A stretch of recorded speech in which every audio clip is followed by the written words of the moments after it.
Yeah. Amazing. For people who don't have any tattoos and they just don't know what this means to them, what would you say to them? Basically, all I try and do is make people happy doing my job, and like people come to me with their own reasons why they want to get tattooed. And a lot of it can be a memorial tattoo because of somebody that they've lost or something like that to give them closure in a situation. And decorating the body by putting a form of artwork that's an attraction to other people gives people that attention and makes them feel good about themselves. Our website is Save My Ink. The website, okay. Yeah, National Association for the Preservation of Skin Art. Okay. And can you tell me a little bit about what you do? I'm actually a CPA by trade. I was a partner in a large accounting firm. I've taken 2 companies public. Wow. And I just got tired of hiding my tattoos. Right. So I went into the private sector. Right. And basically about 2 years ago, just talking with some friends, I said it's a shame I got so much money invested in my tattoos that I'm going to be cremated and they'll be gone. And so I kept thinking about it, and I found a doctor that was crazy enough to join us, an embalmer and 2 tattoo artists, and we've been on a 2-year journey to get this done. 2 years. Yeah. I actually had 2 tattoos put on and removed. You did? Yes. Oh, wow. Because I wanted to make sure the process worked before I did anything. Right. Oh, absolutely. So I go to a plastic surgeon, and I said, because I had excess skin right here. Right. And I said, Mark, will you take it off? And he said, why? I said, I'm going to go get tattooed, and next week, you're going to take them off. Oh, and wow. he said, what? But I said, 1 week. Yeah. Wow. So I did that, and then he put them in a little vial he gave to me, and we did the process. It worked like a charm. And so then we were off to the races. So can you walk me through the process? Yeah, we have an embalmer on our staff, and he's there to communicate with funeral homes. Because what happens is, basically, this is my certificate, my beneficiary over here. So my wife is my beneficiary of this tattoo. So she has 18 hours to notify NAPSA of my passing and what funeral home to send the kit to. The kit is sent to the funeral home with a box, everything, package it up, and instructions on how to remove it. Wow. And so our embalmer is just there for advisory, right, in case somebody has questions. Right. So they cut it off and get it back to us within 60 hours. Okay. And then we take it through the process. 3 to 6 months back later, you get the tattoo. And then my wife will get $2,000. We call that our final wish benefit. Right. To ensure my wish is fulfilled. Oh my God. So wow. We really want this to happen. I mean, yeah. We're an association that is a lot more than just this. Right. So I see you have some already done. Yes. So can you tell me, as far as the people you have worked with so far, what does this mean to them? This one right here is crushing. The guy died 5 weeks ago, 34 years old, in his sleep. Him and his wife always got their tattoo work done by a friend of mine, and they have a 2-year-old son. And he called me and said that she would love to have this tattoo preserved. Wow. So we went to the funeral home and we took it off. And it's a heart with Hunter's name on it. Hunter's her son. Right. And so she said, now I'll be able to show this tattoo to him later in life. Right. And say, your dad loved you this much. That's amazing. And then she let us have the wedding rings that they had on their fingers and the other tattoos. Down there we have one. The guy had a terminal illness. He was an older guy. He had a tattoo that was kind of, been around a long time. Right. And he came to us and he said, I can't afford a tattoo, but I want a tattoo of a motorcycle and a rider with wings, because that's how I want to go out. Right. If you do that, you pay for that, you can have both of them. Right. And so that's that tattoo right there. Oh, wow. And that motorcycle? Right. Nice. That's how he wanted to go out. Right. So, but now we're out. This is our launch this weekend. Something that people can go on the website right now? Yes, they can go on right now. Okay. It's $175 to join the association. $115 is initiation, and $60 are your annual dues, and that entitles you to a chess piece, or the equivalent of a chess piece. So if someone orders it, how do they receive it? Well, we don't frame it. They will be instructed on how to take care of it, and part of that will be how to properly frame it. So how they want to put it together. Okay. It's a piece of art. Right. So if they take care of it like a piece of art and they'll get instructions, it'll last forever like a piece of art. Oh, really? It doesn't break down? No, not at all. Stays? No. Our process ensures there's no breakdown. Right. Now, if you put it in the sunlight and let it sit out in the sun for a week, right, like any piece of art, it could deteriorate. That makes sense. So, but we have instructions, clear. Hi, Charles Ham. You know, we're an association that was just formed yesterday. We're very excited about helping people preserve their legacy. That's what we're about, defining who you are before someone else does. 2011, I felt a lump in my right breast.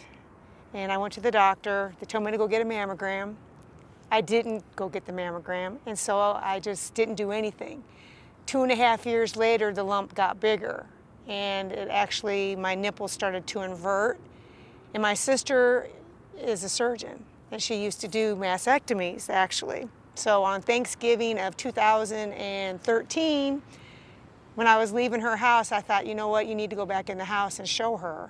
So I pulled up my shirt, and the look on her face was like a deer in the headlights, because I knew then when I saw her face that I had cancer. And she said, you know you have breast cancer. She recognized it immediately? Yeah, immediately, okay. Immediately. She goes, you got to get in, you got to get a mammogram.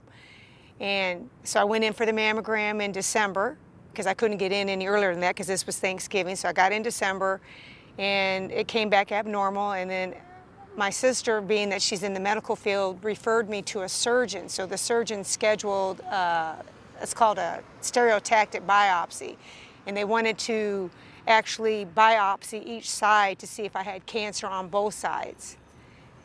Then on the 10th of January, I went in for my stereotactic on the left side. That was an experience.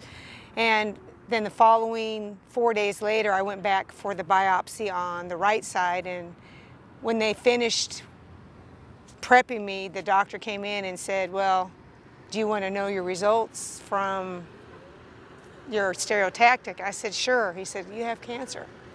So I'm like, okay.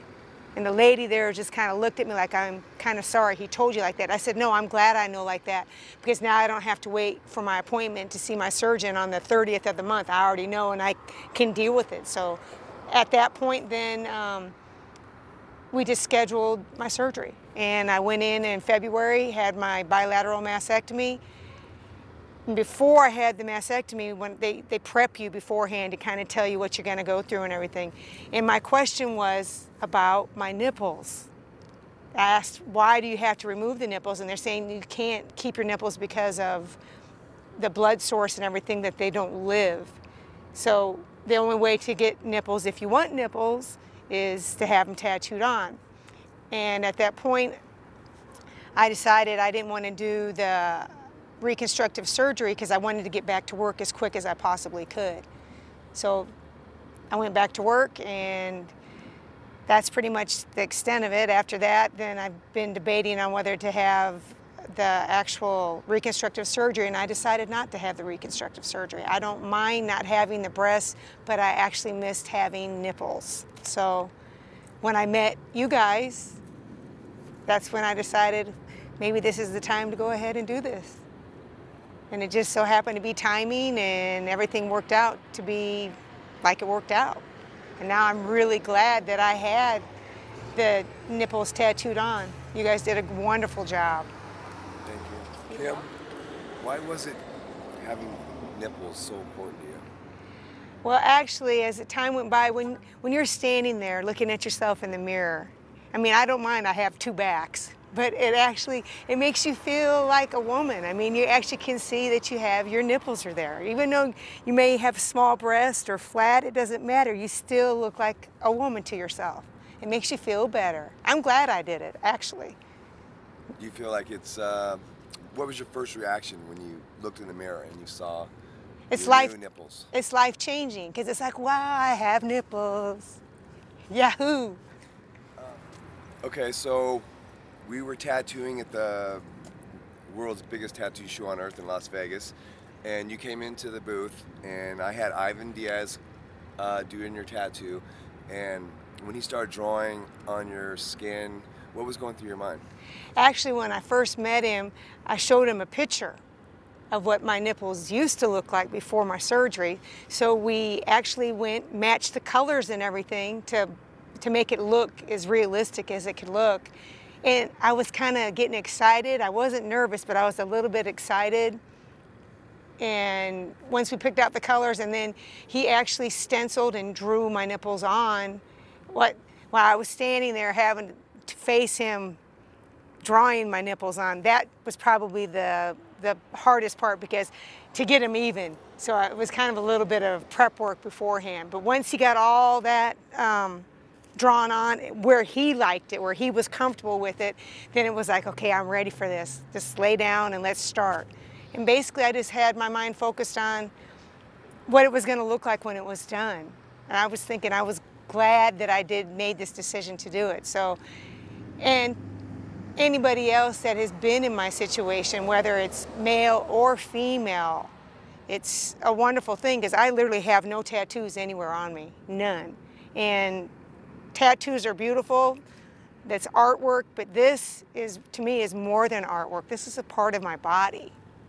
So I definitely recommend anybody that's had any type of surgery that has to lose something that's very important to them and how you look to yourself, then to get the tattoo is actually awesome that someone's able to do that, that they have the talent to make it look like it looks.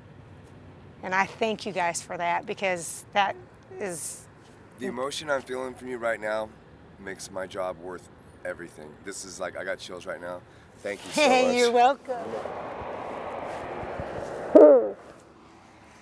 Thank you. You're so welcome. Thank you for letting me do this for you. You got it.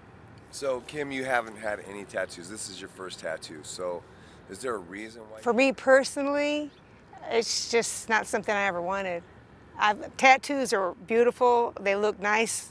Some of them that I've seen are absolutely awesome, the talent that they have, but I've never personally had the interest in having a tattoo.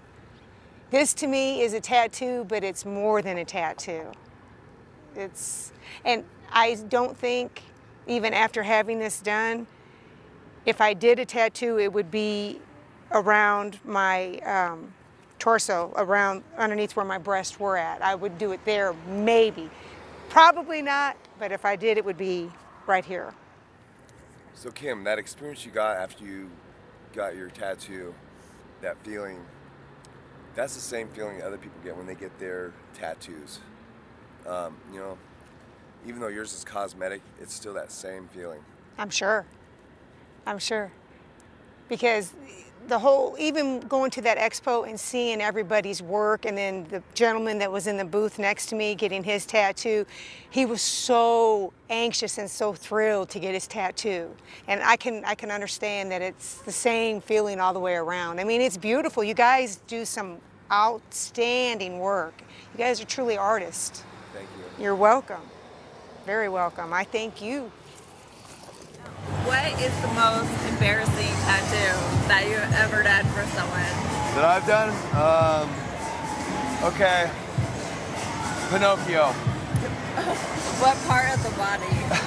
Was it big or small? It was kind of big. Pinocchio's head right here. Hi, I'm Kristen Eve Dark, and I'm here at the Las Vegas Tattoo Convention with Mark Gailey. It's the biggest tattoo show on earth. Pinocchio big? Maybe bigger. Yeah.